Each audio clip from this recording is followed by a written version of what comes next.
Bien, es un placer, tomen asiento, es un placer estar aquí esta mañana con ustedes. Gracias por la invitación.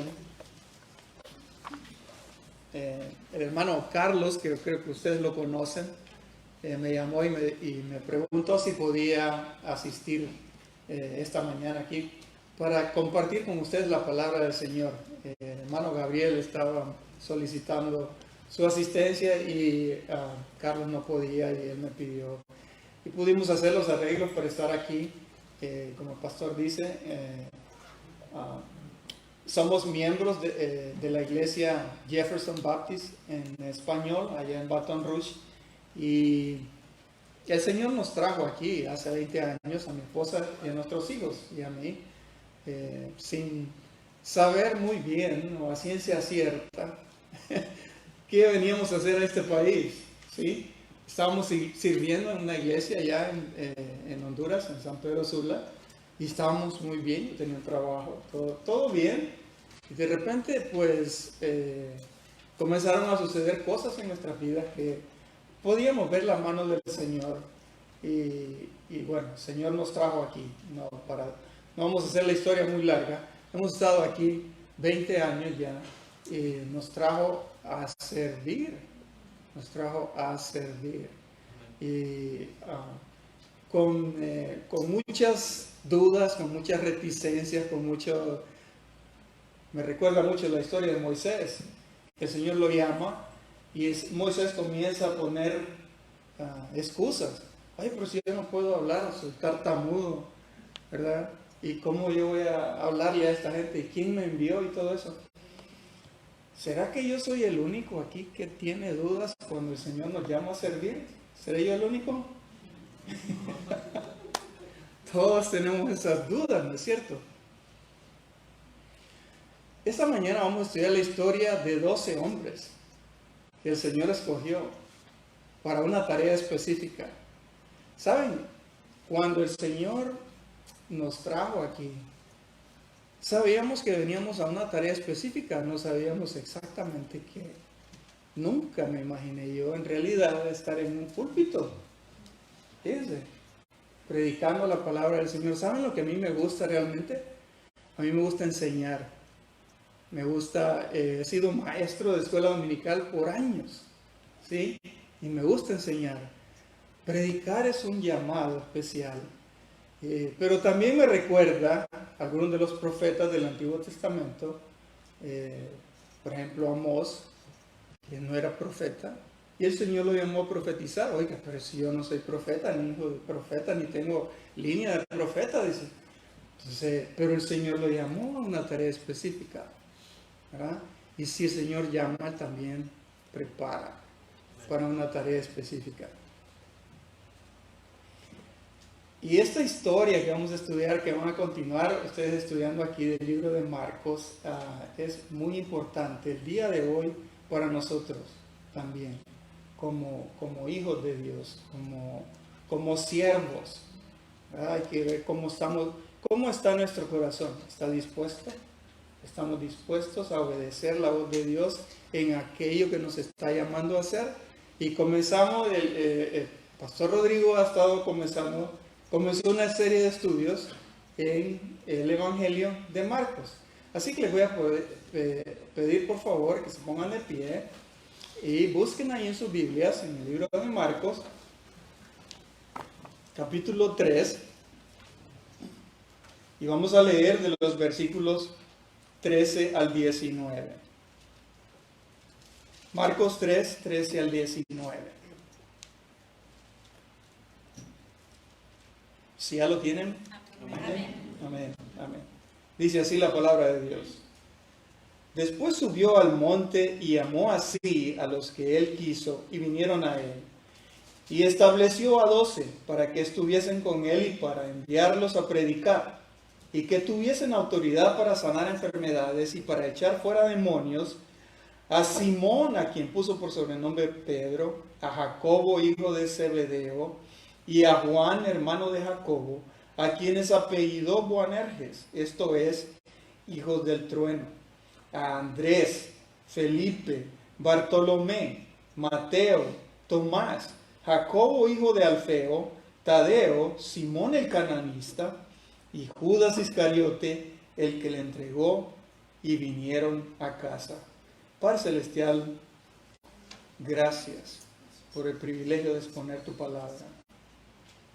Te pido, Señor, que tú me uses como un instrumento en tus manos. Que sea tu Espíritu el que hable a nuestros corazones a través de tu palabra y a través de tus siervos, Señor. Y prepara nuestros corazones. Ayúdanos a entender tu palabra y tu mensaje esta mañana. En el nombre de Cristo te lo pido. Amén. Pueden sentarse, hermanos. Bien. Antes de comenzar este pasaje, quiero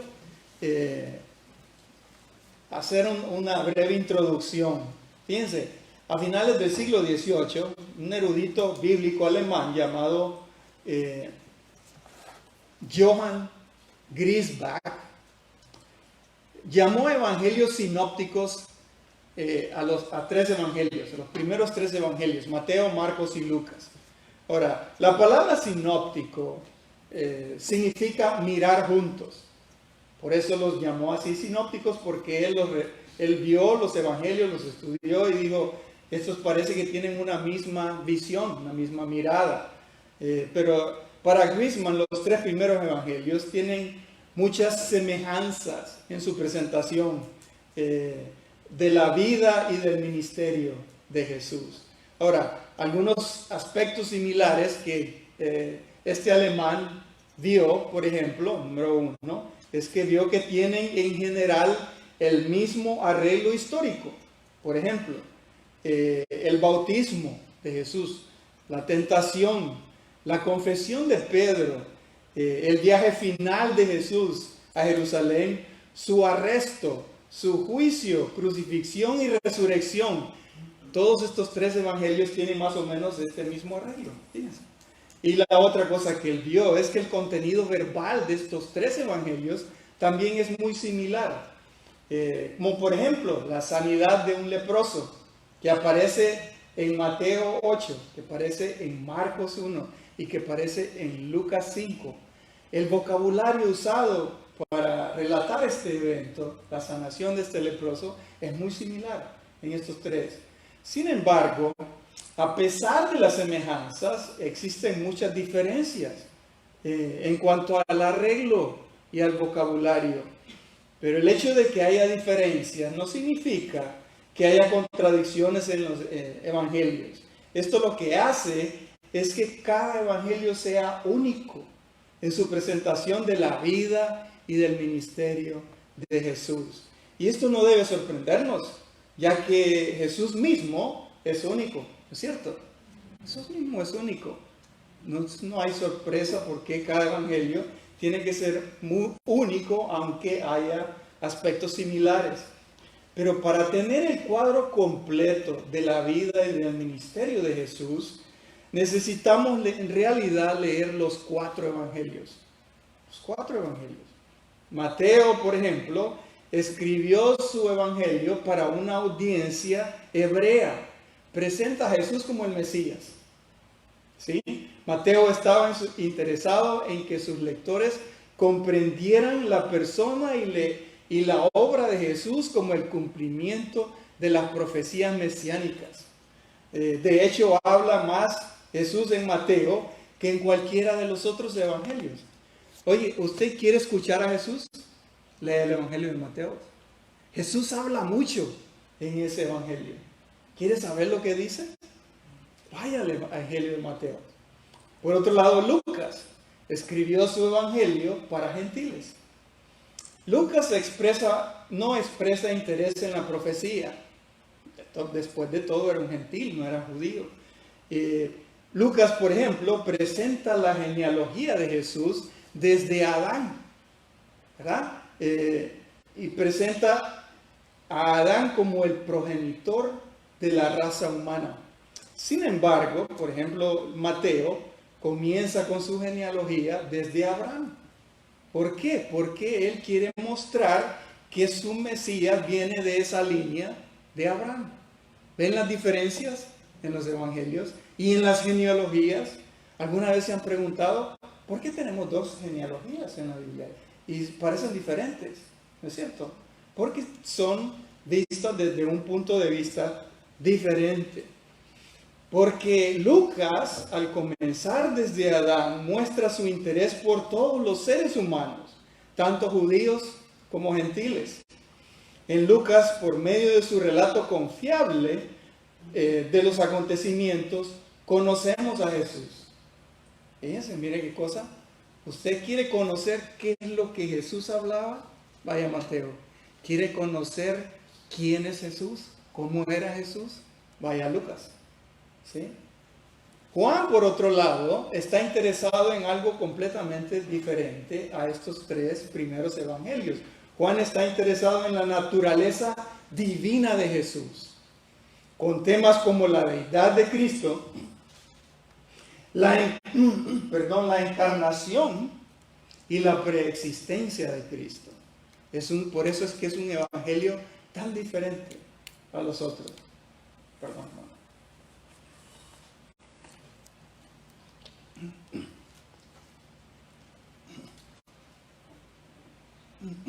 Y ahora vamos a hablar de Marcos, porque es el evangelio que estamos estudiando. Marcos, ¿qué es lo que hace Marcos? Marcos presenta la humanidad de Jesús. Fíjense, Juan presenta la divinidad de Jesús y habla que Jesús es divino, que Jesús es Dios. Como dice Juan en el principio de su evangelio, en el principio era el verbo, y el verbo era con Dios, y el verbo era Dios. Y allá más adelante, abajo, en ese mismo pasaje, dice, y este verbo se hizo carne y habitó entre nosotros. Esta palabra verbo es un título. ¿Para quién? Para el Señor Jesucristo. Juan dice que Él lo vio de carne, que habitó entre nosotros, y dice, vimos su gloria, dice. Gloria como la del unigénito de Dios. ¿Sí? Él está interesado en presentar la divinidad de Cristo, pero Marcos está más interesado en presentar la humanidad de Cristo. Marcos se centra más en las acciones de Jesús que en sus palabras. Puede verse la humanidad a través de sus emociones. Por ejemplo, la compasión del Señor Jesucristo. Miren allí rapidito, en el capítulo 1, versículo 4. 1:41. Miren cómo dice. Y Jesús, teniendo misericordia de él, de uno que le sanó la mano, sanó a un leproso. Y Jesús, teniendo misericordia de él, extendió la mano y le tocó y le dijo, quiero ser limpio. ¿Qué dice ahí? Muestra la compasión de Jesús, la misericordia de Jesús como hombre, ¿verdad? Como ser humano. Hay otros pasajes también, como en el capítulo 6, versículo 34.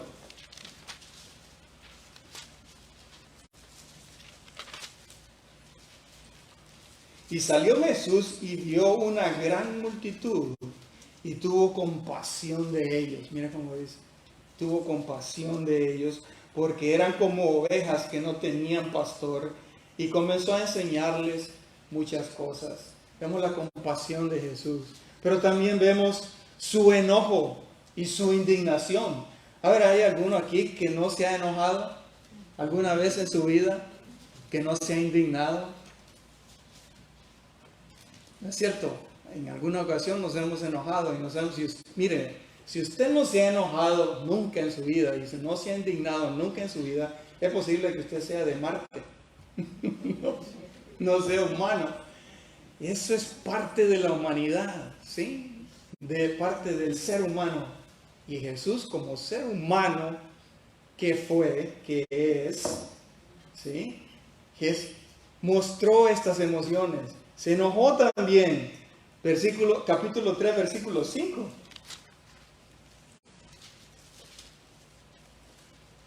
Entonces, mirándolos alrededor con enojo, entristecido por la dureza de sus corazones, dijo al hombre, extiende tu mano. Y él extendió y la mano le fue restaurada y sana. ¿Qué dice ahí? Dice que se enojó y que se entristeció de ver la dureza de los corazones. Saben, estando también con los discípulos, y los discípulos a veces sacaban de quicio al Señor Jesucristo, al punto que llegó a expresar: ¿hasta cuándo voy a estar aquí? ¿Sí? Con ustedes. ¿Sí? Eso muestra la emoción, las emociones del Señor Jesucristo. Ahora, nosotros nos preguntamos entonces, bueno, Juan muestra que Jesús es Dios. Oye, pero Marcos está mostrando aquí que Jesús es hombre. Entonces, ¿qué es? ¿Es Dios o es hombre? Los dos. Los dos, hermanos. Jesús es Dios y Jesús es hombre. ¿Sí? No lo podemos entender. ¿Sí? No podemos entender. Nuestra mente finita, nuestra mente humana, no nos puede hacer entender semejante verdad, semejante grandeza. Como un Dios que es todopoderoso, soberano, magnífico, puede llegar a ser hombre al mismo tiempo. En el Señor Jesucristo se cumple esa verdad. Entonces, no hay contradicción, ¿sí? Lo aceptamos por fe, ¿sí? Jesús es Dios y Jesús es hombre. Pero Marcos entonces nos muestra aquí la humanidad. Hemos visto, ya han estudiado con el pastor Rodrigo los primeros 2 capítulos, Gabriel, los primeros 2 capítulos. Y ahora vamos a comenzar con el capítulo 3. Y Marcos, sabiendo la importancia de la selección de sus discípulos, de la elección o de la selección, dice 3.1, dice 3.13, después subió al monte y llamó así a los que él quiso y vinieron a él. Vemos aquí entonces, lo primero que vemos aquí es la preparación de Jesús para el llamado que él iba a hacer. Dice que, ¿qué fue lo primero que hizo? Dice que después subió al monte. Dice. Lucas nos da más detalles. Vemos allá en Lucas, el capítulo 6, versículo 12, relata que Jesús pasó la noche orando a Dios. Marcos nos dice que subió al monte. Lucas nos dice para qué. Pasó orando toda la noche por esa elección que iba a hacer. Esa era parte de la vida del Señor Jesucristo. Nuestro Señor Jesucristo pasó mucho tiempo orando, buscando siempre la voluntad de Dios. Y usted se pregunta, perdón, pero ¿acaso no era Dios? ¿No sabía él? ¿Acaso no acabamos de ver que Jesús es hombre también? ¿Acaso no nos da ejemplo él de lo que nosotros, perdón, hermanos, como seres humanos debemos hacer? Orar, buscar la voluntad de Dios. ¿Usted quiere saber la voluntad de Dios en su vida? Ore, hermano. Ore. Pase tiempo en oración. Ahora, no comete el error de orar y pensar que usted va a escuchar la voz de Dios y venir a decir, oh, es que yo le pedía esto al Señor y el Señor me dijo. ¿Usted quiere saber lo que Dios dijo? Acabamos de ver, acabamos de estudiar aquí. ¿Usted quiere saber lo que Dios dice, lo que Jesucristo dice para su vida? Ahí está en el libro de Mateo, está la mayoría de las palabras del Señor Jesucristo, que es lo que nosotros necesitamos saber. ¿Sí? ¿Usted quiere saber lo que Dios le va a decir? Lea su palabra. Lea su palabra. Ore. Nosotros, ¿saben? La oración es muy interesante porque es una conversación entre dos personas. ¿Sí? Es como una conversación. Y en este caso, es nuestra conversación, usted hablándole a Dios. Por supuesto, la audiencia es algo tremendo, ¿no es cierto? Es Dios mismo. Pero ¿cómo le responde Dios a usted? A través de su palabra. Amén. En este libro está todo lo que nosotros necesitamos saber, qué es lo que Dios quiere que nosotros escuchemos de Él. ¿Sí? Interesante lo que dice el autor de Hebreos. El autor de Hebreos dice que Dios, hablando en otros tiempos, por sus profetas y por todos los que Él habló, ¿sí? En otros tiempos, ahora nos ha hablado por el Hijo. ¿Sí? Nos ha hablado por el Hijo. ¿Quieres saber lo que Dios dice? Especialmente ahora que estamos estudiando los evangelios. Ahí está la mayoría, todo lo que necesitamos saber que el Señor Jesucristo dijo aquí en este mundo y qué es lo que nosotros necesitamos saber. ¿Sí?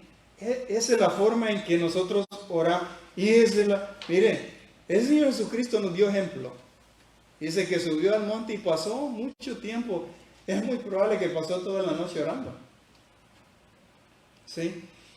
Y eso es lo que Lucas nos relata. Y solamente después de una noche completa de comunión con su Padre Jesús, llamó así a los que Él hizo. Entonces es que llamó así a los que Él quiso, ¿verdad? Marcos nos dice que estableció a 12. Y por Lucas sabemos que a estos 12 también llamó apóstoles. Fíjense, Marcos nos dice que llamó a estos 12, ¿sí?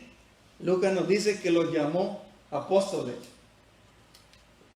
¿Han escuchado ustedes hoy día que hay algunos que se nombran apóstoles? ¿Cómo dice Marcos aquí? ¿Cuántos eran? 12. Entonces, ¿será que esto que se proclaman hoy día apóstoles han vivido más de 2000 años y todavía existen? Y que eran parte de estos 12, tenemos ahí a Bartolomé, todavía aquí con nosotros. No hablamos ni de Pedro, ni de Juan, de los otros que no conocemos mucho, ¿verdad? ¿Puede ser que alguno de ellos esté con vida? No, ¿verdad? No. Son estos 12, no hay más. ¿Por qué? Ya lo vamos a ver. Fueron escogidos para una tarea específica. Ya lo vamos a ver más adelante. De manera que no hay más. No hay más. También vemos aquí que Jesús fue el que tomó la iniciativa. Alguno de ellos dijo, aquí está mi resumen. Oiga, Señor, aquí está mi resumen. Escógeme a mí. ¿Verdad que no? ¿Cómo dice? Dice que Él llamó así ¿a quiénes? A los que Él quiso. A los que Él quiso. Vemos aquí entonces la soberanía de Dios. Dios es el que escoge. Dios es el que llama. ¿Saben? No es por gusto que la Biblia dice no hay quien busque a Dios, ni aún uno. Es Dios el que busca al hombre. ¿Se recuerdan ustedes la historia de Adán allá en el Edén? Cuando Adán y Eva pecaron, ¿qué fue lo que hicieron? Lo primero que hicieron, fueron corriendo a buscar a Dios a pedir perdón, ¿no es cierto? No, lo primero que hicieron fue salir corriendo, pero para esconderse. ¿Quién los fue a buscar? Dios. ¿Dónde estás tú, hombre? ¿Dónde estás? ¿Qué andas haciendo? Él es el que nos llama. Él es el que nos busca. Nosotros por nuestra naturaleza pecaminosa, por nuestro deseo natural, no queremos buscar a Dios. Es Dios el que nos busca. Y vemos aquí cómo el Señor Jesucristo, Él llamó así. O sea, lo llamó a sí mismo. ¿Sí? A estos 12.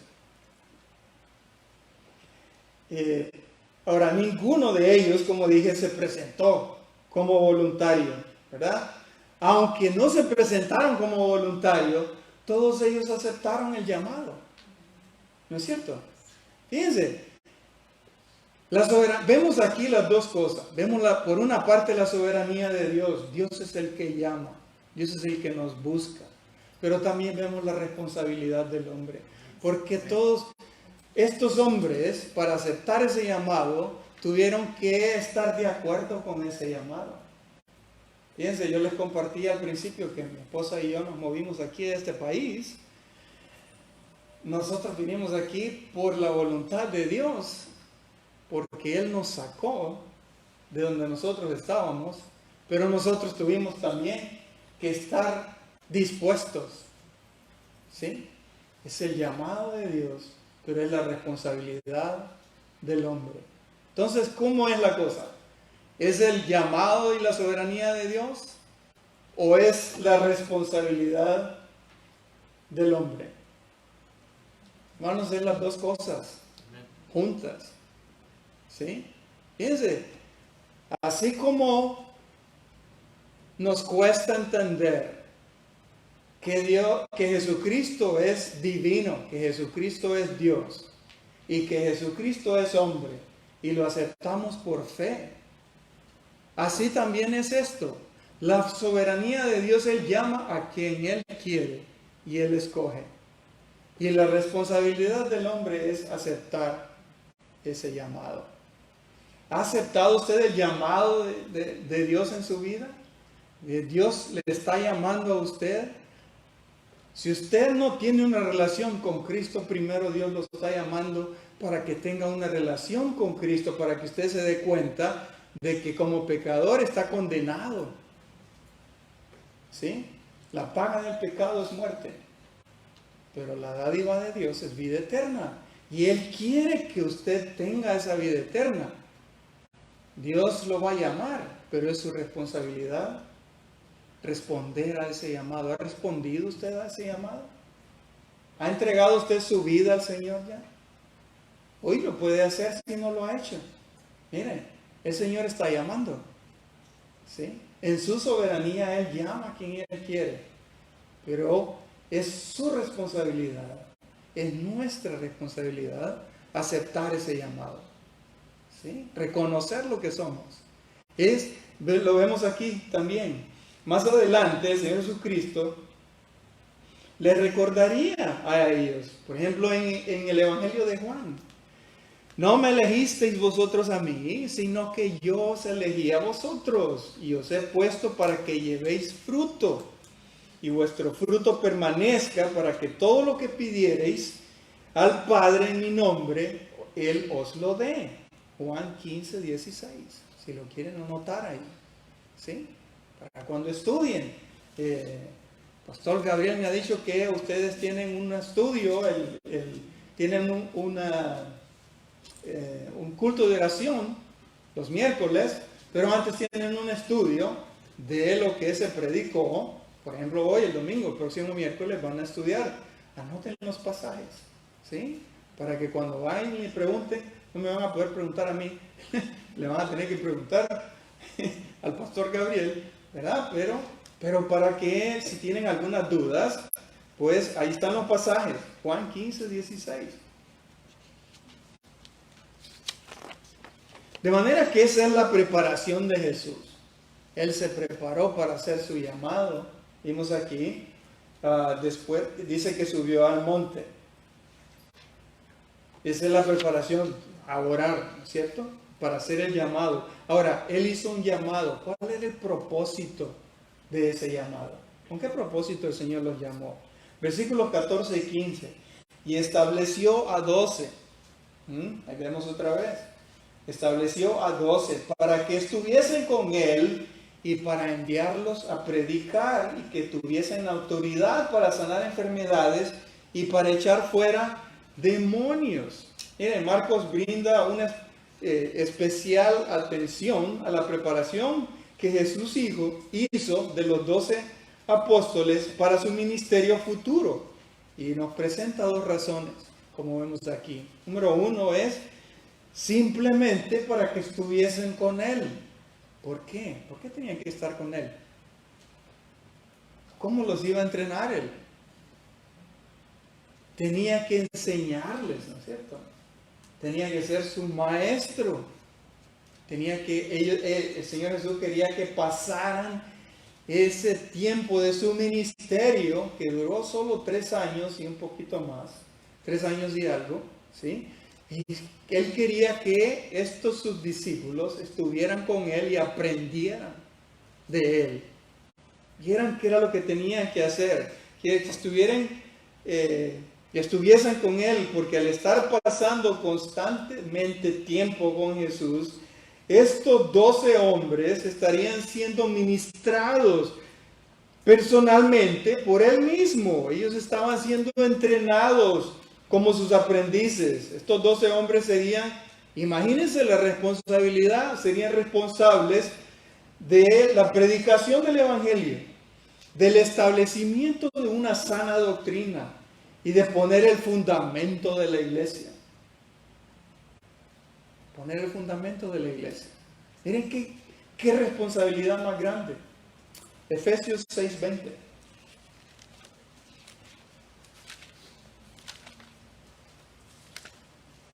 Efesios 6:20.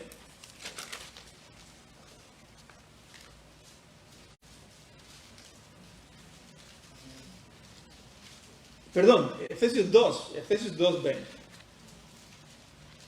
Efesios 2:20.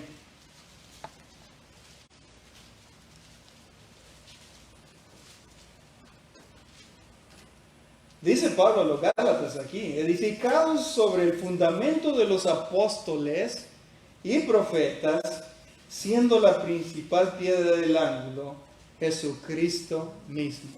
Miren, Jesucristo mismo, que es la principal piedra del ángulo, es parte de ese fundamento puesto por ¿quién? Por estos 12. Estos 12 son el fundamento de ¿qué? ¿Saben de qué está hablando Pablo aquí a los Gálatas? De la iglesia. Pablo está hablando a la iglesia y de la iglesia. ¿Sí? Es el mensaje de Pablo, a los Efesios.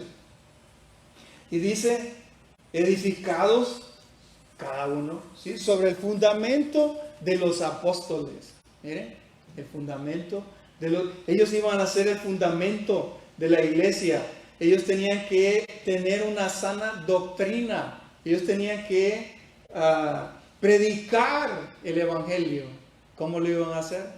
Estando con Jesús. El mayor predicador que ha habido en la historia de la humanidad es el Señor Jesucristo mismo. Y Él les enseñó a sus discípulos. Por eso Él quería que pasaran todo este tiempo con Él. ¿Está usted pasando tiempo con el Señor? Porque el Señor quiere que usted predique su palabra, que usted tenga una sana doctrina y que usted siga poniendo ese fundamento, que sigas edificando sobre el fundamento. Porque estos pusieron el fundamento. ¿Saben? El Señor Jesucristo es la piedra angular y los apóstoles son las otras piedras de ese edificio que es la iglesia. Pero sobre ese hay que seguir poniendo otras piedras, otros hermanos que van predicando la palabra con sana doctrina. ¿Está usted siendo esa parte de ese edificio? ¿Está usted siendo otra piedra de ese edificio? A eso nos llama el Señor, a tener una sana doctrina, a predicar la palabra y a ser parte de ese edificio que es la iglesia, ¿sí? Ese templo que es la iglesia. Eso quería el Señor Jesucristo, por esa es la primera razón. Y la segunda razón que dice ahí es para enviarlos a predicar y que tuviesen autoridad para sanar enfermedades y para echar fuera demonios. Ahora, fíjense en los tiempos en que se escribió esto, hace 2000 años, esto era muy común ver, ¿sí? Pero usted se pregunta, bueno, ¿hay gente endemoniada hoy día? No hablamos mucho de eso. De hecho, no queremos hablar de eso, ¿no es cierto? Pero déjenme decirles, todo aquel que no tiene el Espíritu de Dios, ¿qué es lo que tiene en sus vidas? Pensemos un poco en eso. Si usted no tiene el Espíritu de Dios en su vida, usted tiene otra cosa. ¿Sí? Y aquí es muy claro qué es lo que la gente tiene. Por supuesto, había un propósito para esto, ¿sí? Eso de que tuviesen autoridad para sanar enfermedades y para echar fuera demonios. Cuando estos 12 comenzaron a seguir a su maestro, ninguno de ellos era predicador. De hecho, la mayoría, 7 de ellos, eran ¿qué? Pescadores. Eran pescadores. Uno de ellos era empleado del Estado, colector de impuestos. ¿Sí? Había otro que lo podríamos considerar incluso como revolucionario, porque él estaba queriendo liberarse del imperio romano, de la bota romana, ¿cierto? Entonces, ninguno de ellos pareciera que no estuvieran preparados para el llamado que estaban recibiendo, ¿no es cierto? Pero el Señor Jesucristo los llama. Muchas veces nosotros pensamos también, oye, pero si yo no tengo dones para hacer esto o lo otro. Si el Señor lo está llamando, es porque Él lo está preparando y Él lo va a usar. Así que no podemos usar la excusa de no y no puedo, porque el Señor es el que llama y Él es el que prepara. ¿Sí? Ninguno de ellos, podemos decir también que había asistido a un seminario para decir, ahora yo tengo esta doctrina y yo puedo predicar porque ya fui al seminario. Ninguno de ellos. Estos tenían actividades completamente diferentes para lo que el Señor los estaba llamando. ¿Qué fue lo que vio el Señor en ellos? ¿Se recuerdan lo que yo les dije? La responsabilidad de la soberanía de Dios y la responsabilidad del hombre. ¿Saben? Estos hombres dejaron todo. Cuando leemos los evangelios, de algunos de ellos salieron corriendo, dejaron todo y siguieron a su maestro, al que los estaba llamando. ¿Sí? Sin saber a dónde iban, ni qué iban a hacer, ni cómo iban a vivir, si ese era su trabajo. De eso vivían, de lo que estaban haciendo. ¿Sí? ¿Cómo respondemos nosotros al llamado de Dios? Ponemos nuestra fe en Dios, en que Dios va a proveer no solo lo material que necesitamos para seguir viviendo, sino en lo espiritual también. Estos hombres estuvieron dispuestos a hacer todo eso, con muchas fallas, como vamos a ver, con muchas cosas para los cuales ellos no estaban preparados. ¿Sí? Sin embargo, estaban dispuestos a ser usados por Dios. A estos hombres, Cristo mismo les delegó su autoridad para ser sus emisarios, para actuar en su nombre, para el beneficio de su reino, por medio de la proclamación de sus palabras, como si Cristo mismo hablase por medio de ellos. Miren, como si Cristo mismo hablase por medio de ellos. ¿Ya? Entonces, esa era la responsabilidad de ellos. Para eso los llamó. Y como sus enviados, a estos 12, Jesús les dio también autoridad para sanar enfermedades, para echar fuera demonios. Vemos entonces que Jesús les da autoridad sobre el reino físico, ¿sí? Sanar enfermedades, y sobre el reino espiritual, echar fuera demonios. Hoy día a lo mejor no vemos eso, pareciera que no lo viéramos, porque vivimos en un mundo que tiene demasiadas distracciones para nosotros, con la televisión y los medios de comunicación y las redes sociales y el teléfono, que podemos estar en contacto con cualquier persona en cualquier parte del mundo. Las distracciones son enormes, ¿no es cierto? No vemos en realidad lo que está pasando, vemos lo que está pasando en el mundo físico, pero no estamos viendo lo que está pasando en el mundo espiritual, porque siempre existe esto, ¿verdad? Tenemos una guerra espiritual con un enemigo espiritual, ¿sí? Que tenemos que estar conscientes de esa guerra. Miren cómo dice, miren cómo está el Señor aquí mostrando, ¿sí?, a sus apóstoles, cómo les da autoridad, tanto sobre el reino físico como el reino espiritual. Ahora, ¿para qué lo hizo? ¿Cuál era el propósito? Bueno, el propósito era autenticar la posición de apóstoles de sus representantes. ¿Saben? En esa época era necesaria esa, así como el Señor Jesucristo, ¿cómo autenticó Él? Todo el que conoció al Señor Jesucristo en su época, físicamente, ¿qué era lo que pensaban de Él? Que era un hombre, un ser humano. Acabamos de ver aquí cómo Marcos muestra su humanidad. Cualquiera, no había dudas de que era un hombre, ¿sí? Pero si un hombre llega y dice, muestra señales de que es Dios, pues tiene que dar pruebas de que es Dios. Y las señales que Él dio son prueba de que Jesucristo es Dios. Y esas mismas señales que Él hizo, todos esos milagros que Él hizo, dice que le dio potestad a estos 12 para que donde fueran a predicar también se manifestara la autenticidad de esa prédica con estas señales y con estos prodigios. Pero era para esos 12 en específico, ¿sí? Entonces, ¿cuál era el propósito? El propósito era ese, ¿verdad? Que fueran a predicar y que su prédica fuera autenticada por estas señales. ¿Cuáles son los nombres de esos 12 apóstoles? Los nombres de estos 12 apóstoles, versículos 16 al 19.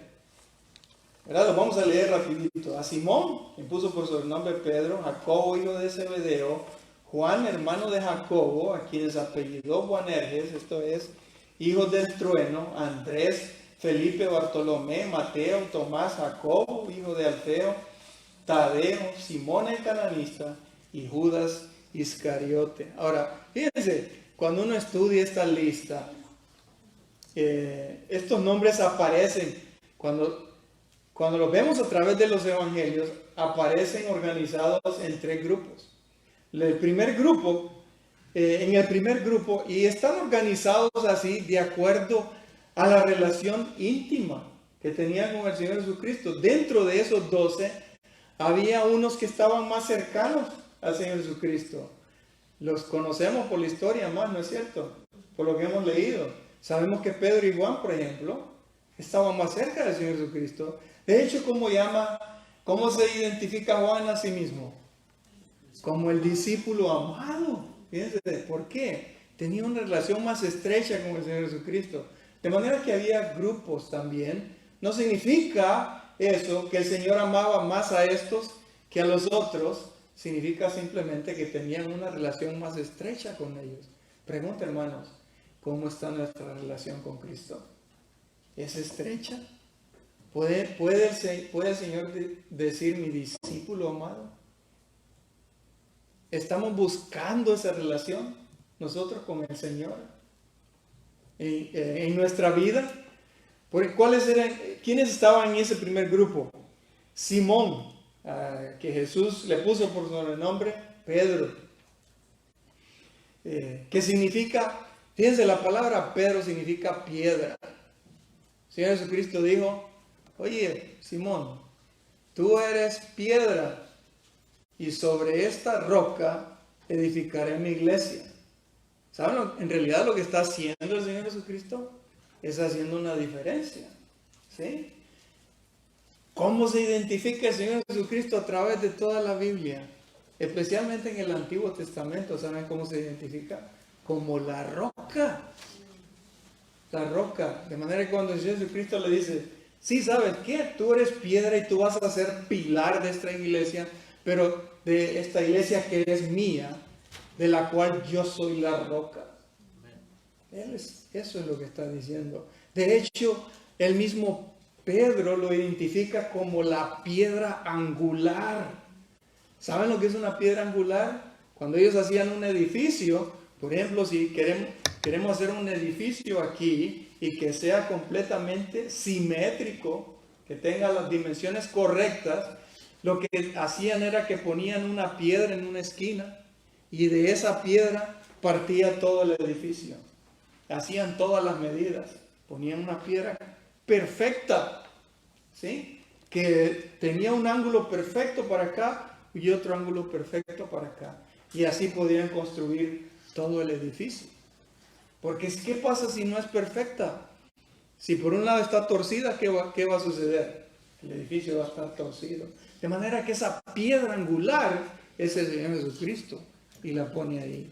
Pedro es la roca que es parte de ese fundamento, pero es uno de los pilares. Por eso le dijo eso. De hecho, él tenía una relación estrecha con él, tanto así que le dio las llaves del reino. ¿Sí?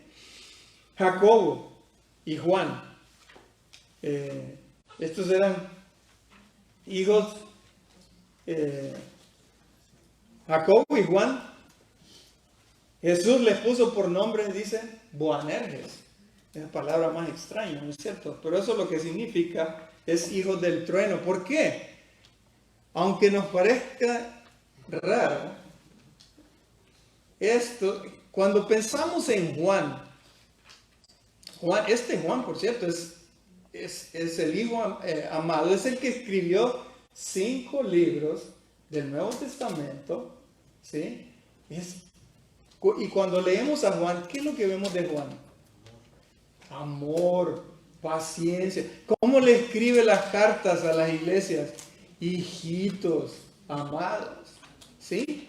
No nos imaginamos a un Juan temperamental. Pero miren lo que el Señor Jesucristo, miren cómo les puso aquí a él y a su hermano, hijos del trueno. ¿Por qué? Porque eran temperamentales, eran cabezas calientes, eran juiciosos, con actitudes que Jesús quería que evitaran.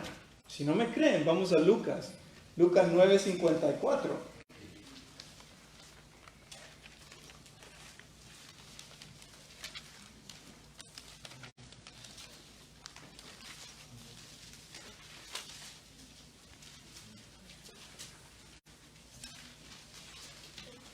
Este es Jesús reprendiendo a Jacobo y a Juan, miren.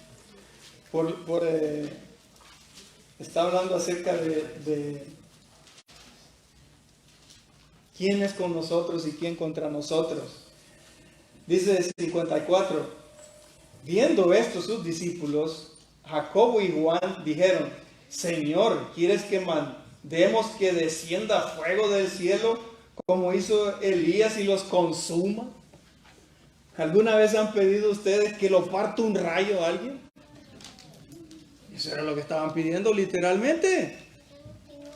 Oye, ¿quieres que descienda fuego del cielo y los consuma? ¡Pum! Ahí mismo.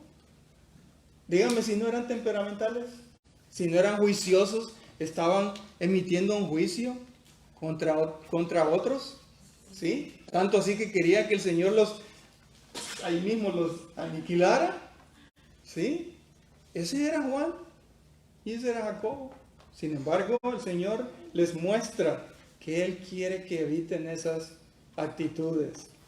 ¿Cómo estamos siendo nosotros con las personas, con el inconverso? ¿Estamos siendo juiciosos que lo parta un rayo? ¿O estamos viendo esas personas con el amor con que mira el Señor, que quiere que Cristo miremos a las personas para predicar? ¿Para qué los llamó el Señor Jesucristo? Ya vimos, para predicar su palabra. Y Él se los enseñó personalmente. Y la otra persona que aparece ahí es Andrés, que era hermano de Pedro. Estos 4 eran cercanos al Señor Jesucristo. Simón, Jacobo y Juan y Andrés eran muy cercanos. Este había sido discípulo de Juan el Bautista y Andrés siempre andaba trayendo gente al Señor Jesucristo. De hecho, trajo a Pedro. Trajo también a otros. En el caso de un muchacho con 5 panes en la alimentación de los 5,000. Él fue el que lo trajo. ¿Sí? O algún grupo de griegos que querían ver al Señor. Había un grupo de griegos que habían escuchado de este tal Jesús y estaban maravillados con sus enseñanzas, y estos querían verlo y querían, después de todo, los griegos solo se interesaban en escuchar filosofías nuevas, cosas nuevas que les tenían comezón de oír, pero no importa, ellos querían. ¿Y quién los lleva? Andrés. El segundo grupo, ¿quiénes están en ese segundo grupo? Felipe, Bartolomé, Mateo y Tomás. Felipe, de acuerdo a Juan, era de Betsaida y era el mismo lugar de Pedro y Andrés. Y Felipe fue el que preguntó abiertamente a Jesús: oye, en esa alimentación de los 5,000, ¿de dónde van a sacar comida para tanta gente? ¿De dónde íbamos? Estaban con el mismísimo Señor Jesucristo ahí, ¿sí? Pegaditos al lado, conviviendo con Él. ¿De dónde van a sacar? Y se pregunta a Él eso, ¿sí? También este fue el que dijo: Señor, muéstranos al Padre y nos basta. Caramba, Felipe, ¿no has estado conmigo todo este tiempo? ¿Saben? El Señor tenía mucha paciencia, al igual que la tiene con nosotros, al igual que la tiene conmigo, ¿sí? Porque yo, para poder estar aquí donde yo estoy hoy día, tuve que pasar por muchas cosas, por mi dureza de corazón y por mi terquedad, ¿sí? Por torpe. Miren esta historia de Felipe. Esa torpeza era típica de todos los discípulos, no solo de estos 12, hoy día de nosotros también. Solo llegaron a entender la verdad acerca de Jesús hasta después de su resurrección. Y usted y yo tenemos una ventaja sobre ellos. Nosotros ya sabemos que el Señor Jesucristo resucitó, ¿sí?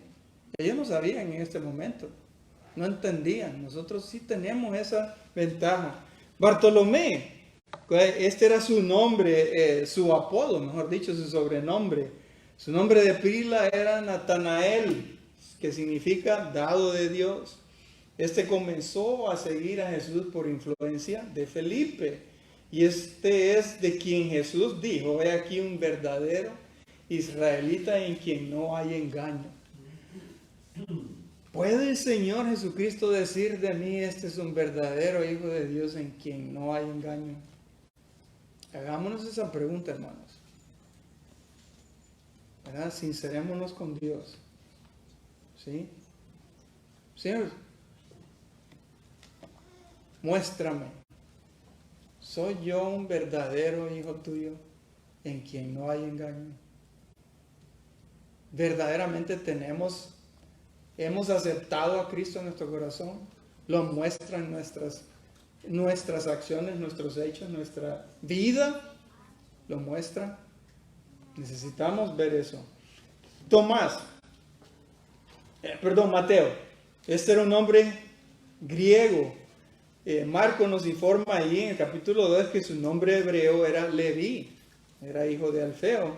Era colector de impuestos del Imperio Romano. Imagínense. Una persona que era desechada por su mismo pueblo, por su misma gente, por estar colaborando con el Imperio Romano. El Señor Jesucristo lo llamó y era parte de sus 12. Y Tomás, que de acuerdo a Juan, su sobrenombre era Dídimo, que significa, no sé por qué, pero dice que significa gemelo. A lo mejor tenía un hermano gemelo, no sé. Vemos en este pasaje, en Juan 11, 16, la actitud pesimista de Tomás. Fíjense, Tomás, el Señor Jesucristo tenía que pasar otra vez por Jerusalén. De Jerusalén habían salido huyendo porque los fariseos querían apedrear al Señor Jesucristo y tenían que volver por ahí. Y Tomás dice, oye, vamos a pasar por Jerusalén otra vez. Pues vámonos y que nos maten, ¿verdad? Muramos junto con Él. No lo dice así, ya dice, vamos también nosotros para que muramos con Él. Pero la actitud es esa. Vamos a pasar por ahí y nos van a matar. Pero por lo menos no salió corriendo, no salió huyendo. Y dice, bueno, Señor, si tú quieres que vayamos por aquí, pues aunque nos vayan a matar, por aquí nos vamos. ¿Sí? Por lo menos. Cuando Tomás, pero también vemos la actitud de Tomás, este pesimismo, cuando Tomás rehusó creerle a los otros discípulos que Jesús estaba vivo. ¿Sí? Ahí en Juan 20, el 24 al 29, vemos esa historia. El Señor Jesucristo se aparece a sus 11 discípulos, a sus 10 mejor dicho, ya en ese momento solo había 10, solo había 11, pero no estaba Tomás, se apareció a ellos. Cuando Tomás vuelve con ellos otra vez, y los discípulos le dicen, oye, Tomás, ¿sabes qué? Vimos al Señor Jesucristo, está vivo, ¿verdad? Resucitó. Si yo no meto mi dedo ahí en las llagas y en el costado, no, hasta no ver, no creer. ¿Eh? ¿Qué el Señor Jesucristo sabe lo que les dijo? No seas incrédulo, Tomás, y cree. Es lo mismo que nos dice hoy día el Señor. ¿Ha visto cómo nosotros ponemos esa excusa? Hay que ver para creer. ¿Sí? No queremos aceptar la realidad de lo que somos. Y el Señor Jesucristo nos pide, no seas incrédulo y cree.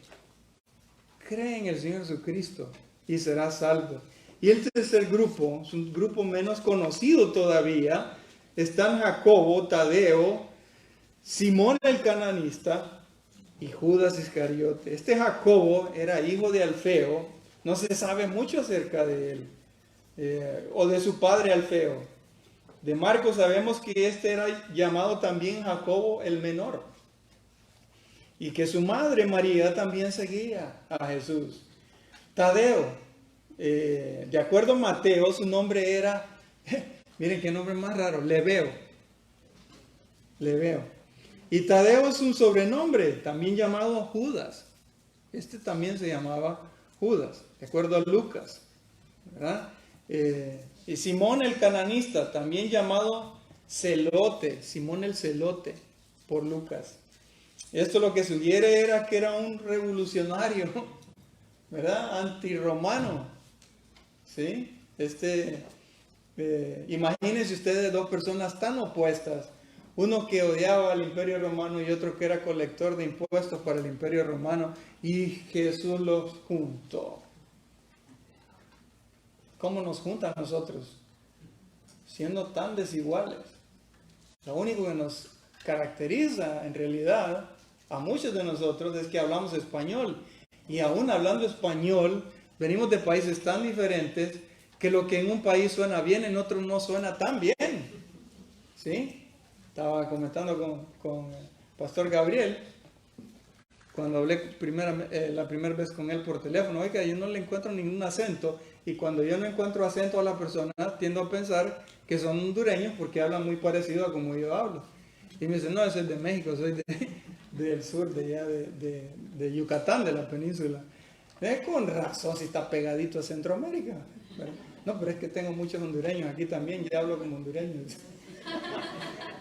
¿No es cierto?